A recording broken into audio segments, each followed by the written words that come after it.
Guys, അപ്പോൾ Vivo H200 ഒരു updation ആയിട്ട് വിവോ H200T ലോഞ്ച് ചെയ്തിട്ടാണ്. അപ്പോൾ നമുക്ക് ഇതിൻ്റെ ഒരു സ്പെക് റിവ്യൂലോട്ട് പോവാം. അപ്പോൾ ഇത് രണ്ടും വന്നേക്കുന്നത് രണ്ട് കളേഴ്സിലായിട്ടാണ്. രണ്ട് കളേഴ്സിൽ മാത്രമേ ഇതിപ്പോൾ അവൈലബിൾ ആയിട്ടുള്ളൂ.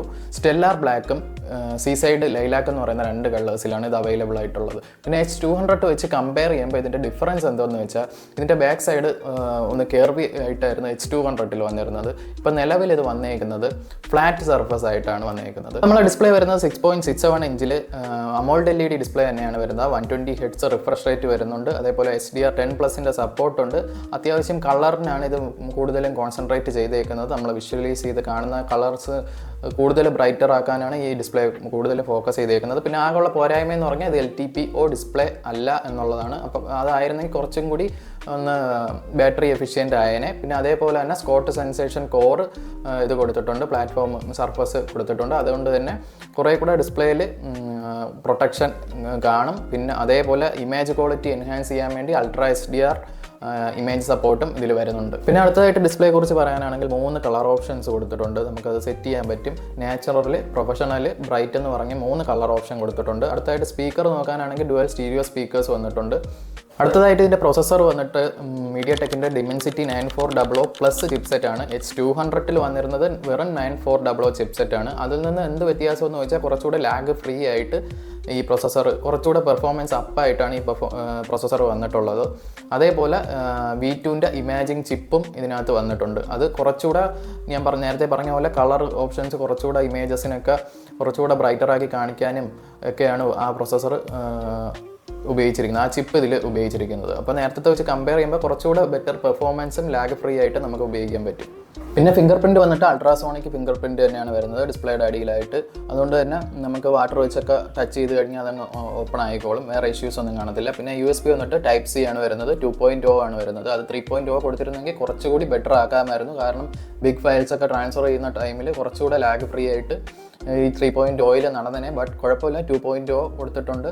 അത് ഈ ഫയലൊക്കെ ട്രാൻസ്ഫർ ചെയ്യുന്നവർക്ക് അതൊരു ബുദ്ധിമുട്ടായിട്ട്, ചെറിയൊരു ബുദ്ധിമുട്ടായിട്ട് തോന്നും.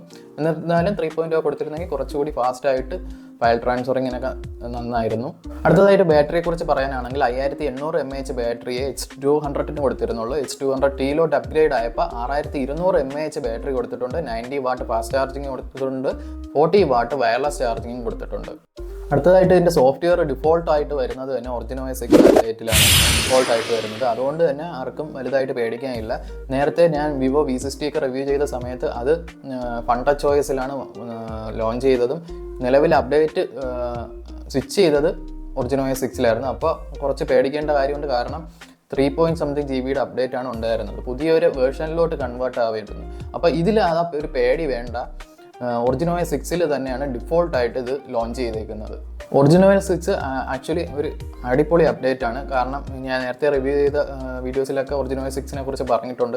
നല്ല ആനിമേഷൻ എഫക്റ്റ് ആണ്, നല്ല ഒരു ഫീച്ചറാണ്, ഫീച്ചർ റിച്ച് ആയിട്ടുള്ള ഒരു അപ്ഡേറ്റ് ആണ് OS 6 എന്ന് പറഞ്ഞാൽ. കാരണം നമുക്ക് കണ്ണിന് അത്യാവശ്യം നല്ല ഒരു ഫീൽ കിട്ടുന്ന ഒരു അപ്ഡേറ്റ് തന്നെയാണ് OS 6 എന്ന് പറയുന്നത്.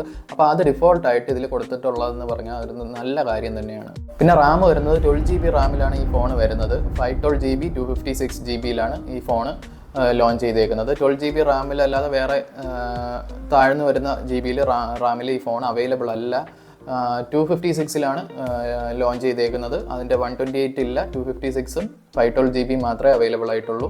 അടുത്ത ഇതിൻ്റെ മെയിൻ കാര്യം എന്ന് പറഞ്ഞാൽ ഇതിൻ്റെ ക്യാമറയാണ്. ക്യാമറ കൊളാബറേറ്റ് വിത്ത് സെയ്സുമായിട്ടുള്ള ലെൻസ് കമ്പനിയുടെ കൊളാബറേഷനിലാണ് ഇതിൻ്റെ ക്യാമറ വരുന്നത്. റെയറിൽ 3 ക്യാമറയാണ് വരുന്നത്. Triple camera comes with 50 MB, 50 MB ക്യാമറയാണ് വരുന്നത്. 50 MB അൾട്രാവൈഡ് ക്യാമ, 50 MB സോണിയുടെ ഒരു ക്യാമ, 50 MB പെരിസ്കോപ്പ് ക്യാമ വരുന്നുണ്ട്. 3x ഒപ്റ്റിക്കൽ സൂം ഇതിൽ കിട്ടുന്നുണ്ട്. അതേപോലെ ഫ്രണ്ട് ക്യാമ വന്നിട്ട് 32 MB ക്യാമാണ് വരുന്നത് വിത്ത് HDR സപ്പോർട്ട് വരുന്നുണ്ട്.